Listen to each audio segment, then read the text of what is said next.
My name is Mitch, and I keep Torah.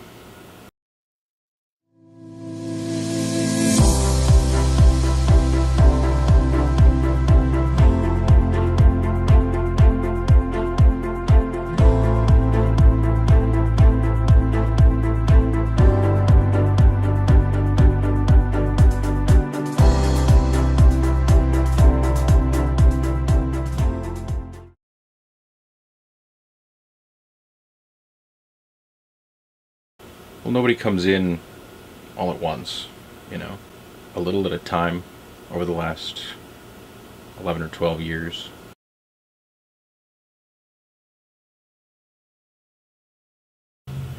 Keeping the Sabbath and eating clean foods.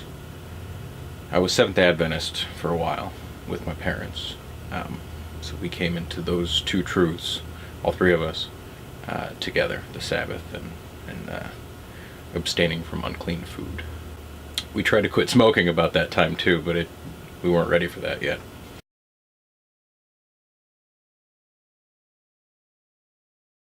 Well, I'd been working at a retail store, Sears, and I told my boss one day, Mr. Jones, I can't work on Saturday anymore. And he said, Mitch, when you started this job, you knew that working on Saturday was one of the required days. I said, yeah, I know, but I can't do it anymore. It's a religious choice. I've decided to keep the Sabbath. And he said to me, so you're putting in your 2 weeks notice then? I said, oh, I guess I am. So I worked for the next 2 weeks on the Sabbath. But I think that's the last time that I worked on the Sabbath. That was in 2006, during the summer of 2006.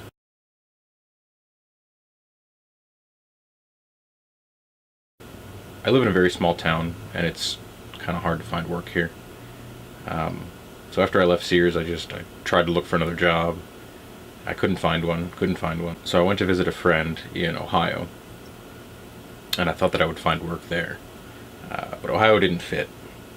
So I came back and tried to find work in Texas. Worked in Texas for a little while, not working on the Sabbath, keeping clean. And then I came back and decided to start my own business. And I've been in business now I'm in my 10th year. And we're doing quite well. I repair computers, remove viruses, fix broken parts, lightning strikes, power supplies, laptop screens, that kind of thing. Yeah, probably. Somebody will say to me on Friday, oh, I'll bring my computer by tomorrow. I've got to say, oh, I won't be here. Bring it in 10 a.m. Monday morning.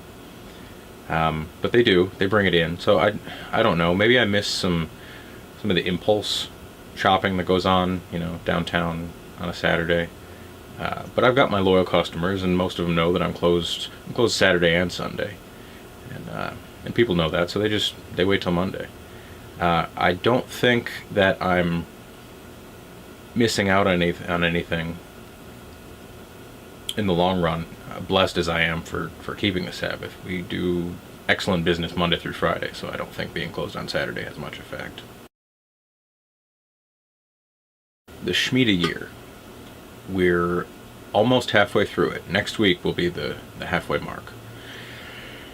It's kind of hard. The hardest part is maintaining variety in your diet.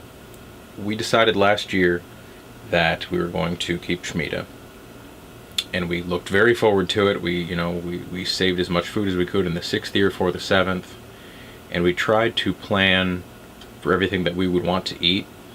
Try doing that sometime. Plan every single meal that you're going to eat every day for a year. It's a little hard to plan a year's worth of meals in advance. There's some things that we eat now that we didn't eat before. There's some things that we ate before that we ran out of a couple months ago that we can't have.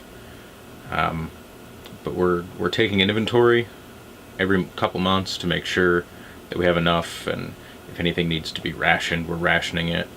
But it's a learning experience. It's our first one. We're learning a lot. We're having fun with it, and we're just happy to be obedient to the Creator because we know this is what He wants us to do. Well, you can't buy anything that was grown on the land, either on your land. We don't want to take advantage of somebody else working their land during the Shemitah year. That'd be like hiring somebody to work, in your business on the Sabbath. We don't feel right about that. The things that we are still buying, we're buying meat, so long as it's not, pre-seasoned with seasoning that was grown, like paprika or peppercorns. No corned beef this year unless we make it ourselves. We're trying to make sure that anything that we buy doesn't contain any vegetable content that maybe came off the land. Cheese is kind of hard because cheese has annatto for coloring, and that's a vegetable product, and we can't take advantage of that. So we just buy white cheese. We can't buy shredded cheese because it has potato starch in it to prevent clumping. So we buy our own brick cheese and we hand grate it as we need it, and it's a little inconvenient, I guess, but it's certainly doable. I do believe that tithing is still for today. A lot of people will say, oh, we can't tithe to the Levites anymore because there are no more Levites. Well, that's true. But Melchizedek wasn't a Levite, and Abram tithed to him. I believe that we are to tithe 10% of our increase, no matter what our increase is. If we have an orchard, then tithe 10% of your apples. If you've got a vineyard, tithe 10% of your grapes or of your wine. I work for American fiat currency, so I tithe that. Yes, 10 cents of every dollar I've made for the past 10 years, I have tithed. Well, again, there's no Levites anymore, but we got to think, what were the Levites doing? What was Melchizedek doing? They were the priests, they were the intercessors, they were the teachers between the Creator and His people. And their job was to teach and to instruct and to spread His word. So that's what my tithe goes to do. Anybody who teaches, anybody who instructs His people, anybody who spreads the word of Torah, I'm there with what little I have to help support that. We've given to a couple of the ministries that are here on YouTube, here on Facebook,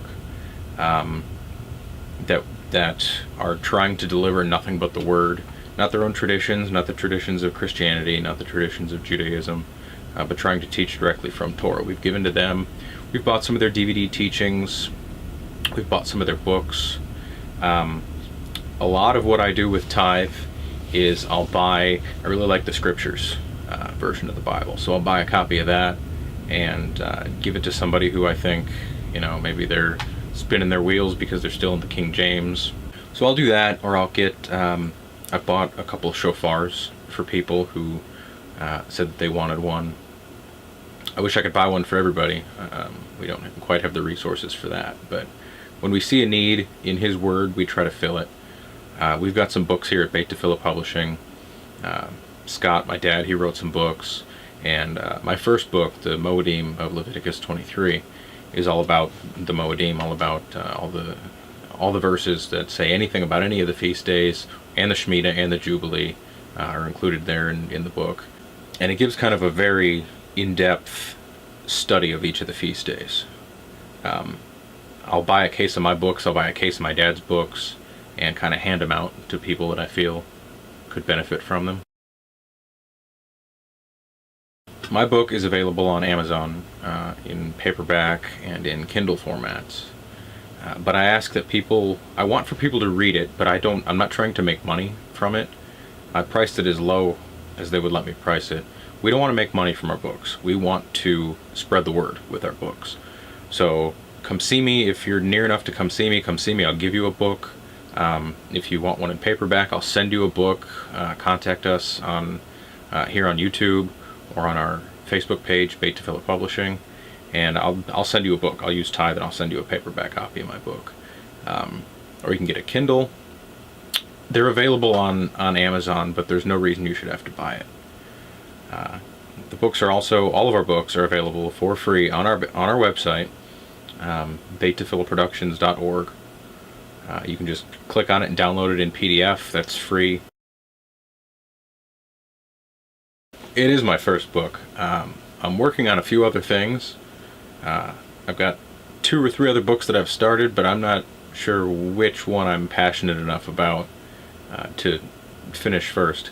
Going through the Shemitah has given me another idea for a book, and I think that's the one I'm most excited about. So I'm going to try to have that done before the end of this biblical year, before Abib. There's a couple things that we just haven't started doing yet.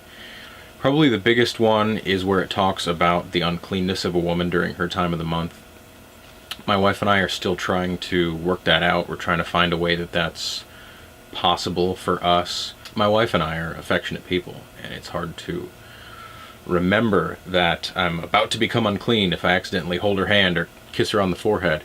And then there's things that you have to do to become clean after that. So that's where we are right now. We're trying to find a happy medium. We're trying to find an equilibrium, something that is comfortable, because it's very out of place. It's very difficult to remember.